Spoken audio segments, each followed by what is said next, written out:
Aristotle's Views on the Nature of Reality and Existence by John Vespasian. The enormous achievements of Aristotle come to light when you compare his ideas with those of other thinkers, especially during the decade that he devoted to lecturing in Athens, 335 to 325 BC. He came up with very accurate insights on the nature of reality and existence. As he explains in his book, Metaphysics, each entity in the world possesses a unique essence or nature. In broad terms, the essence of an entity is determined by its material cause, the matter that constitutes it, and its formal cause, its shape.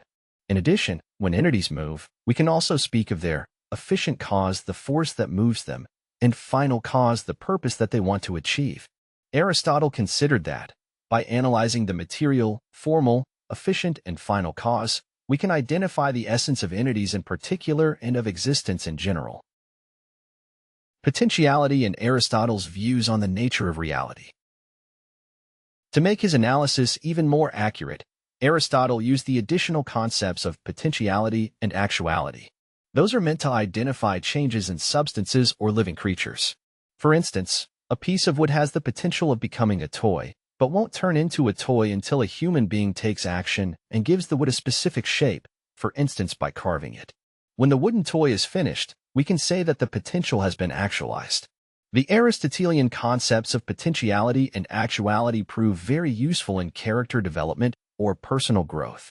We can point to a youth and say that he has a great potential, but it remains to be seen where he will put in the work necessary to bring his potential to fruition and actualize it. If you look at Aristotle's ideas from the standpoint of today's knowledge, you'll be tempted to rate some of them as obvious, but if you place them in their historical context, it is clear that Aristotle was ahead of his time. Aristotle's views on the nature of reality versus mysticism. Bear in mind that the ancient Egyptians, the last pharaohs, were Aristotle's contemporaries. While he was creating highly sophisticated intellectual tools to research the nature of reality, the ancient Egyptians had remained stuck in their mythology.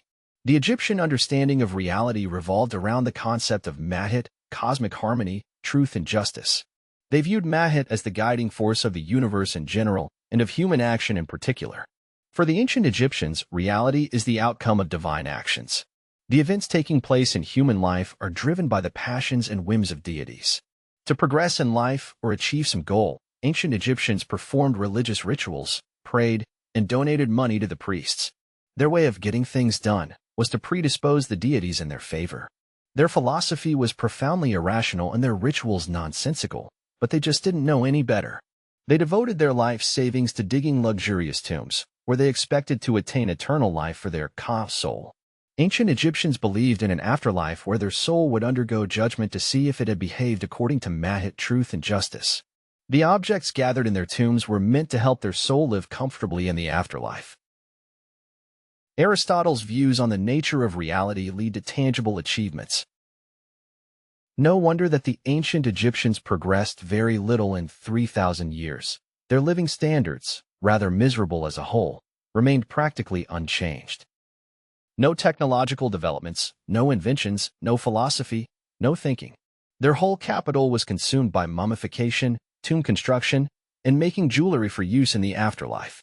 It is a deeply irrational lifestyle that places Aristotelian philosophy in the proper context. Your views on the nature of reality and existence play a key role in how you will perform in life. If you embrace Aristotle's logic, you should do well and progress. On the contrary, if you allow superstition and mysticism to dominate your life, you won't do much better than the ancient Egyptians. In the upcoming articles, I'm going to provide further details on Aristotle's views on the nature of reality and existence and their impact on historical progress. If you are interested in applying Aristotle's ideas to solving real-life problems, I recommend you my book, Sequentiality, The Amazing Power of Finding the Right Sequence of Steps. For more information, go to johnvespasian.com.